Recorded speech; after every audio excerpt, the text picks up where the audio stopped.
வணக்கம். Welcome back to my channel Tamil quality inspection. இன்னைக்கு வந்து ஒரு புது வீடியோல உங்கள சந்திக்கிறதுல ரொம்பவே மகிழ்ச்சி. இன்னைக்கு நம்ம டாபிக் என்ன? எத பத்தி பார்க்க போறோம் அப்டின்னா, இந்த ஆயில் அண்ட் கேஸ் இண்டஸ்ட்ரியில வந்து பெயிண்டிங் எப்படி வந்து பண்றாங்க?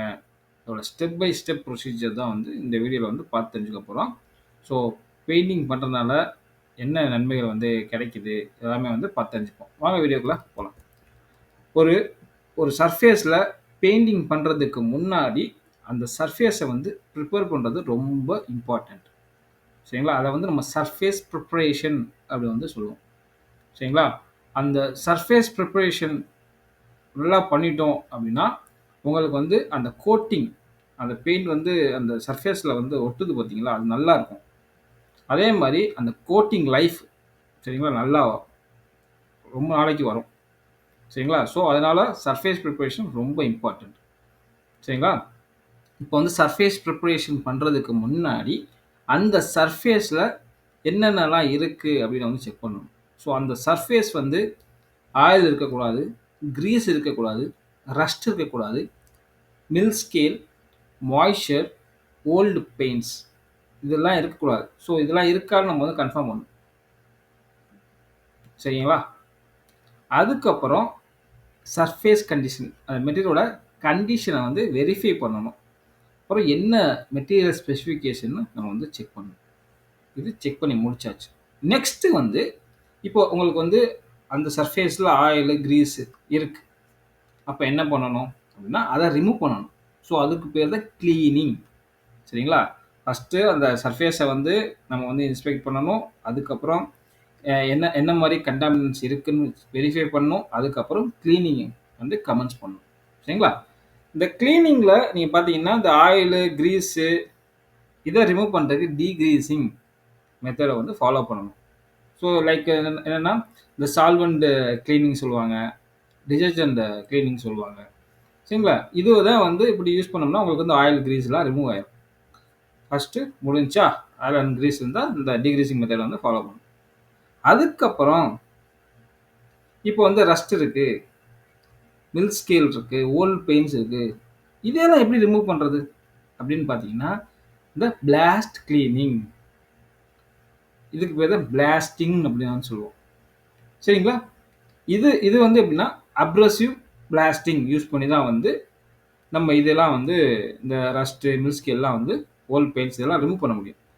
ஸோ, இதில நம்ம யூஸ் பண்ணக்கூடிய அந்த அப்ரசிவ் அது வந்து சாண்ட் பிளாஸ்டிங், சாண்டு, அதுக்கப்புறம் ஸ்டீல் கிரிட்டு சரிங்களா? ஸோ, பிளாஸ்டிங் மூலியமா நம்மளுக்கு வந்து சர்ஃபேஸ் ப்ரொஃபைல் உங்களுக்கு வந்து நல்லா கிடைக்கும். சரிங்களா? பிளாஸ்டிங் பண்ணா அந்த சர்ஃபேஸ் வந்து ரஃப் ஆகும். ஸோ அது எப்படி ரஃப் ஆகும்னா, நம்ம சூஸ் பண்ணக்கூடிய அந்த அப்ரசிவ் அந்த பார்ட்டிகிள்ஸ பொறுத்து. ஸோ ஒவ்வொரு அப்ரசிவ் பார்ட்டிகிள்ஸுக்கும் மைக்ரான் அ ஃபினிஷ் இருக்கும்.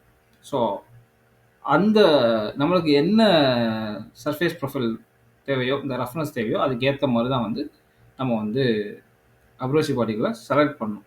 லைக் கோர்ஸோ, ஃபைனோ, மீடியமோ சரிங்களா? அதுக்கப்புறம் எந்த மாரி உங்களுக்கு வந்து அந்த கிளீனிங்னஸ் தேவைப்படுது. நம்ம அந்த அந்த கோட்டிங் சர்ஃபேஸுக்குன்னு பார்த்தீங்கன்னா, ஒண்ணு வந்து மேனுஃபேக்சரர் வந்து சொல்லியிருப்பான். சரிங்களா? இந்த பெயிண்ட்டுக்கு இந்த மாரி உங்களுக்கு சர்ஃபேஸ் ஃபினிஷ் வந்து வேணும். அதே மாரி அந்த கிளீனிங்னஸ் வந்து வேணும். ஸோ அதுக்கேத்த மாரி நம்ம வந்து மெத்தட வந்து செலக்ட் பண்ணணும். ஸோ ஃபார் எக்ஸாம்பிள் பார்த்தீங்கன்னா, நியர் ஒயிட் மெட்டல் பிளாஸ்ட் இந்த மெத்தட் தான் வந்து ஃபாலோ பண்ணணும் அப்படின்னு வந்து பெயிண்ட் மேனுஃபேக்சரர் சொல்லியிருப்பான். அப்படி இல்லையா, நம்ம ப்ரொசீஜர்ல வந்து மென்ஷன் பண்ணியிருப்பாங்க. சரிங்களா? ஸோ அத வந்து நம்ம வந்து ஃபாலோ பண்ணணும். ஃபார் எக்ஸாம்பிள் பார்த்தீங்கன்னா, ISO 8501-1 SA 2.5 ஸோ இது வந்து near white metal blast. So இதுதான் வந்து பெர்ஃபார்ம் பண்ண போறோம். சரிங்களா? நம்மளுடைய அந்த சர்ஃபேஸ்க்கு. சரிங்களா? இதுக்கு ஈக்குவலன்ட் பார்த்தீங்கன்னா, SSPC SP10 ஓகேங்களா? பிளாஸ்டிங் வந்து பண்ணி முடிச்சாச்சு. அதுக்கப்புறம் சில ஏரியால நம்ம பிளாஸ்டிங் மூலியமா பண்ண முடியாது. அது இன்அக்சஸபிள் ஏரியா அப்படின்னு சொல்லுவோம். ஸோ அந்த ஏரியால நம்ம பிளாஸ்டிங் பண்றதுக்கு பதிலா நம்ம வந்து இந்த டூல் கிளீனிங் மேனுவலா இல்ல பவர் யூஸ் பண்ணி நம்ம வந்து பண்ணலாம். லைக் வயர் பிரஷ்ஷு, கிரைண்டர்ஸ் அந்த ஏரியால நம்ம வந்து சர்ஃபேஸ் ப்ரிப்பரேஷன் வந்து நம்ம வந்து பண்ணலாம். ஓகேங்களா? இப்போ வந்து பிளாஸ்டிங்கு, சர்ஃபேஸ் ப்ரிப்பரேஷன் எல்லாம் வந்து முடிஞ்சுச்சு. ஸோ சர்ஃபேஸ் ப்ரொஃபைல் எப்படி இருக்குது, அந்த ரஃப்னஸ் எப்படி இருக்குது அப்படின்னு நம்ம வந்து செக் பண்ணணும். நம்ம நம்ம வந்து நினச்ச அந்த சர்ஃபேஸ் ப்ரொஃபைல் வந்து கிடச்சிருச்சா, ரஃப்னஸ் வந்து கிடச்சிச்சான்னு நம்ம வந்து செக் பண்ணணும். இப்போ ஃபார் எக்ஸாம்பிள் பார்த்தீங்கன்னா 30 to 75 மைக்ரான் நம்மளுக்கு வேணும் அப்படின்னா அது வந்துருச்சான்னு நம்ம வந்து செக் பண்ணணும். சரிங்களா? இது எப்படின்னா ஒவ்வொரு கோட்டிங் அந்த சிஸ்டத்துக்கும் இவ்வளோ உங்களுக்கு வந்து இந்த ரெஃபரன்ஸ் வந்து இருக்கணும். சரிங்களா? அதுக்கேற்ற மாதிரி நம்ம வந்து செக் பண்ணணும். ஓகேங்களா? இது முடிஞ்சுச்சு. சரிங்களா? இதுக்கப்புறம் உங்களுக்கு வந்து இந்த டஸ்ட் டெஸ்ட் இருக்குது. சரிங்களா? அந்த சர்ஃபேஸில் டஸ்ட் எதுவும் ப்ரெசென்ட் ஆகிருக்கா அதை நம்ம செக் பண்ணணும்.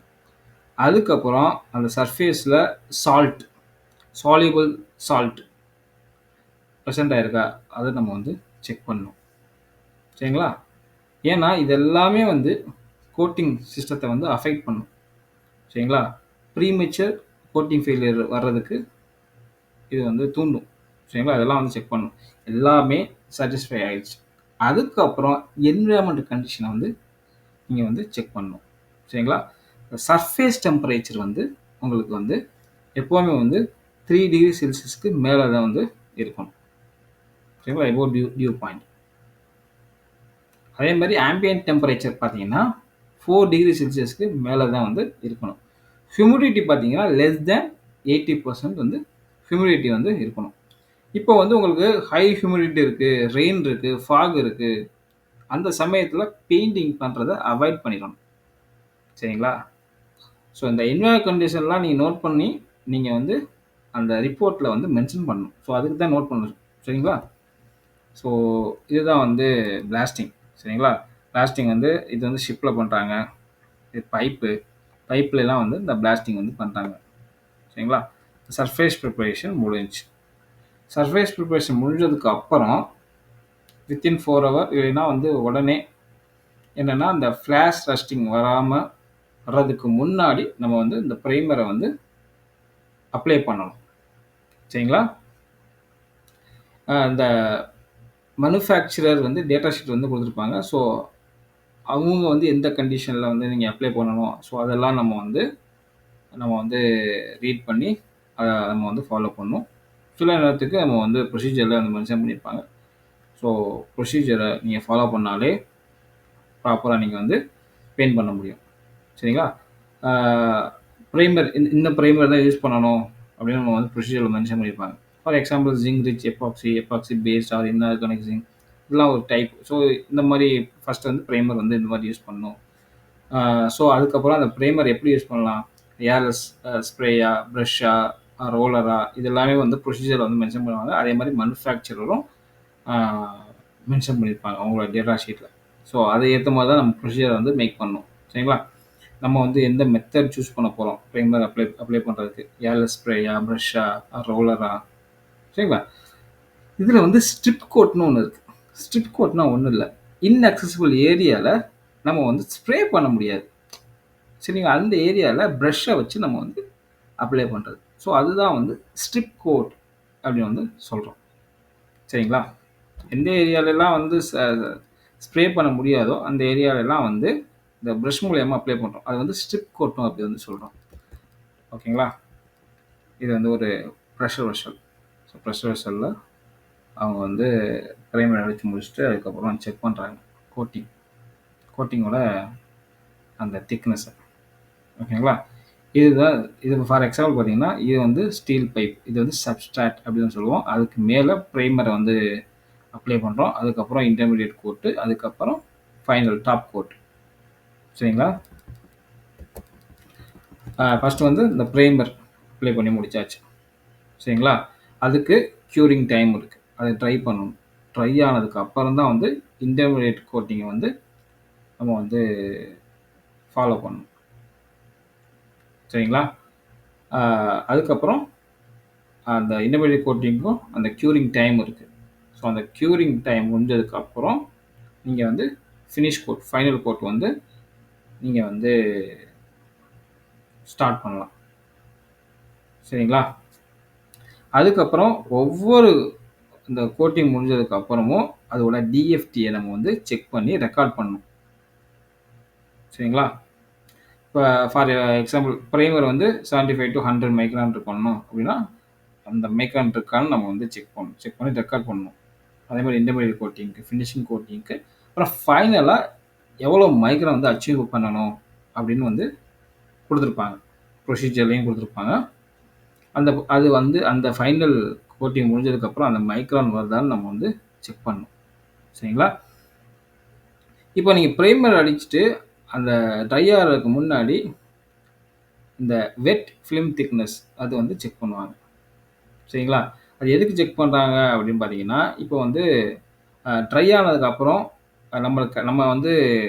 நம்மளுக்கு எவ்வளோ மைக்ரான் தேவையோ அது அச்சீவ் ஆகுமா, அதை தான் செக் பண்ணுறது தான் வந்து இந்த WFT வச்சு நம்ம வந்து செக் பண்ணிக்கலாம். ஓகேங்களா? அதுக்கப்புறம் இந்த கலர் கோடிங் அண்ட் ஐடென்டிஃபிகேஷன் எப்படின்னா ஒவ்வொரு அந்த ப்ராசஸிங் ஏற்ற மாதிரி அந்த கலர் கோடு வந்து சூஸ் பண்ணுவாங்க.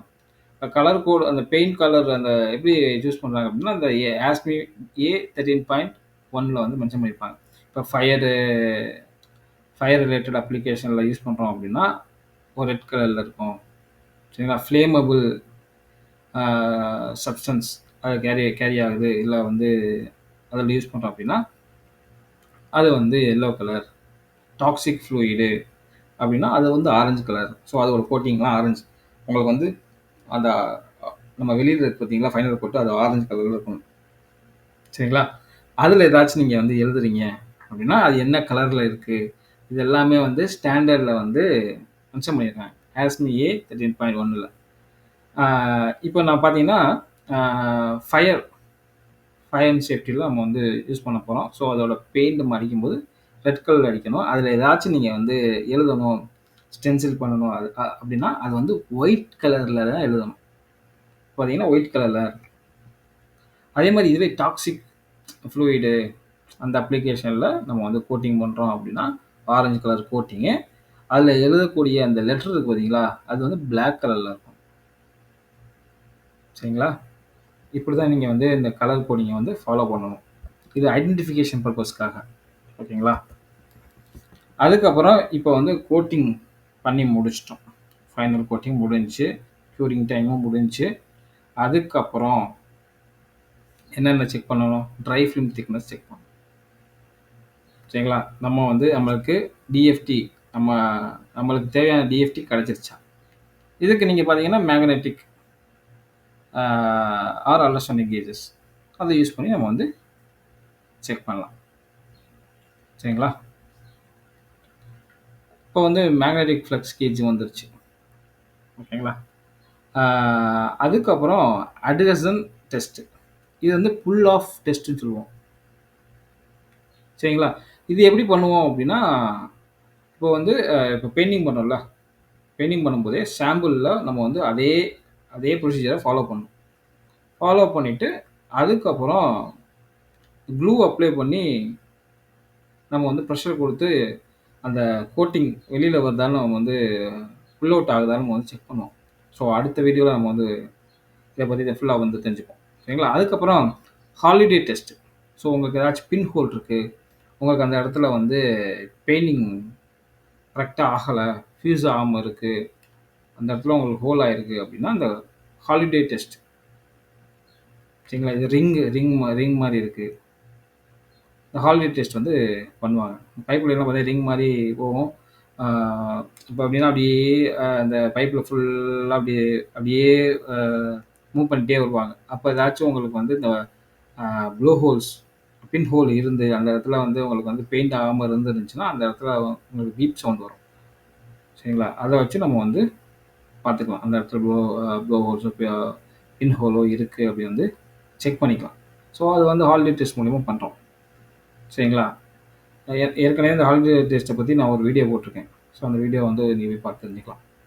அதுக்கப்புறம் விஷுவல் இன்ஸ்பெக்ஷன் நீங்கள் பார்த்தீங்கன்னா ப்ராப்பராக வந்து பெயிண்ட் பண்ணியிருக்காங்களா ரன். அதுக்கப்புறம் சாக்ஸ் பபிள்ஸ், சரிங்களா? ஓவர் கோட்டிங்கா? எல்லாமே வந்து விசுவலா வந்து செக் பண்ணணும். சரிங்களா? இப்போ வந்து ஏதாச்சும் ஒரு டேமேஜ் இருக்கு. சரிங்களா? இப்போ வந்து ஒரு பைப்ப வந்து டிரான்ஸ்மிட் பண்ணிட்டாங்க. சரிங்களா? இன்ஸ்டாலேஷன் பண்றதுக்கு முன்னாடி உங்களுக்கு வந்து ஏதாவது டேமேஜ் ஆயிருந்துச்சு அப்படின்னா, ஒரு டச் அப் ஆர் ரிப்பேர் வந்து நம்ம வந்து பண்ணணும். சரிங்களா? இதுவும் எப்படின்னா, நம்ம என்ன கோட்டிங் சிஸ்டம் நம்ம வந்து யூஸ் பண்ணணுமோ, அதே கோட்டிங் சிஸ்டம் தான் நம்ம வந்து ஃபாலோ பண்ணணும். சரிங்களா? திரும்ப அந்த சர்ஃபேஸ் வந்து ரெஃபர் பண்ணி, அப்புறம் நம்ம வந்து டச் அப் பண்ணணும். அப்பதான் வந்து உங்களுக்கு வந்து அந்த பாண்டிங் நல்லாருக்கும். இது எல்லாம் முடிஞ்சதுக்கு அப்புறம் ரிப்போர்ட் வந்து மேக் பண்ணணும். ஸோ அந்த ரிப்போர்ட்ல என்னென்னலாம் நம்ம வந்து மென்ஷன் பண்ணணும் அப்படின்னு பார்த்தீங்கன்னா, சர்ஃபேஸ் ப்ரிப்பரேஷன், என்விரான்மென்டல் கண்டிஷன், அப்புறம் வந்து இந்த டிஎஃப்டி, சரிங்களா? அப்புறம் விஷுவல் இன்ஸ்பெக்ஷன், அக்செப்டடா, நாட் அக்செப்டடா. அது கூட இந்த பெயிண்டோட பேட்ச் சர்டிஃபிகேட். ஓகேங்களா? இப்போ கிளையண்ட் இன்ஸ்பெக்ஷன் வந்து கோட்டிங் ஆக்டிவிட்டியை வந்து விட்னஸ் பண்ணணும் அப்படின்னா, தேர்ட் பார்ட்டி இன்ஸ்பெக்டர் வருவாங்க. அவங்களுடைய அக்செப்டன்ஸ் சிக்னேச்சர் இந்த ரிப்போர்ட்ல வந்து தேவை. சரிங்களா? இதுதான் வந்து ரிப்போர்ட். இந்த ரிப்போர்ட்ல பார்த்தீங்கன்னா, சர்ஃபேஸ் ப்ரிப்பரேஷன்ல பார்த்தீங்கன்னா, எந்த மாரி சர்ஃபேஸ் ஃபினிஷ் வேணும்? SA 2.5. ஸோ அதோட ரஃப்னஸ் எவ்வளோ? 50 to 75 மைக்ரான். என்ன கிரிட் வந்து யூஸ் பண்ணுறோம்? அப்ரசிவ் அந்த டைப்பு, சாண்டா, ஸ்டீல் கிரிட்டா, அதோட சைஸு, சரிங்களா? சைஸு, அப்புறம் வந்து என்விரான்மென்டல் கண்டிஷன், சரிங்களா? இதில் வந்து humidity, metal surface temperature, try bulb temperature, அது மாதிரி என்ன மாதிரி அப்ளிகேஷன் மெத்தட், ஏர்லெஸ் ஸ்ப்ரேயா, ஏர் ஸ்ப்ரேயா, ப்ரஷ்ஷா, ரோலரா, ஓகேங்களா? அதுக்கப்புறம் பேட்ச், அந்த பெயிண்டோட பேட்ச் நம்பரு, அந்த இப்போ வந்து ப்ரைமரோட பேட்ச் நம்பரு, இன்டர்மீடியேட் ஓட பேட்ச் நம்பரு, ஃபைனலோட பேட்ச் நம்பரு, அதுக்கப்புறம் அந்த ப்ராடக்ட்டோட நேமு, சரிங்களா? உங்களுக்கு வந்து ஒவ்வொரு லேயருக்கும் எவ்வளோ டிஎஃப்டி தேவை, ப்ரைமருக்கு, இன்டர்மீடியேட்டுக்கு, ஃபைனலுக்கு. ஸோ 3 பிளேஸில் நம்ம எடுத்து நம்ம வந்து மேக்ஸிமம் அந்த இதை அச்சீவ் ஆகுதான்னு பார்க்கணும். இன்டர்மீடியேட்டுக்கு, ஃபைனலுக்கு. இதெல்லாமே வந்து நம்ம ரிப்போர்ட்டில் வந்து மென்ஷன் பண்ணணும். ஓகேங்களா? இந்த பெயிண்டிங் பண்ணுற மூலியமா என்னென்ன பெனிஃபிட்ஸ்லாம் வந்து கிடைக்குது அப்படின்னு பார்க்கலாம். உங்களுக்கு வந்து இந்த மெட்டீரியல் வந்து கரோட் ஆகாது. அதுதான் வந்து மெயின் இம்பார்ட்டண்ட்டே. உங்களுக்கு கரோஷன் வந்து ஏற்படாது. சரிங்களா? ஸோ இந்த வீடியோ வந்து உங்களுக்கு பிடிச்சிருக்குன்னு நினைக்கிறேன். பிடிச்சிருந்தா லைக் பண்ணுங்கள், ஷேர் பண்ணுங்கள், கமெண்ட் பண்ணுங்கள். அடுத்த ஒரு நல்ல டாப்பிக்கில் வந்து உங்களை சந்திக்கிறேன். Until bye bye, take care, see you, bye.